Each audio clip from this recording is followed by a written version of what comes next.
Hi! Dagdag kalaban po sa about sa watermelon.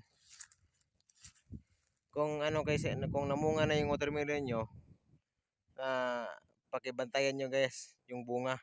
Alam bakit? Ito explain ko sa inyo. Dagdag kalaban to sa nag-watermelon dyan. Kung meron kayong watermelon, dapat ang watermelon nyo ay nakaupo siya ng ganito. Nakaupo siya ng ganito guys. Ganitong upo niya. Huwag nyong hayaan na nakaganito. O nakaganyan, nakatagilid. Alam bakit?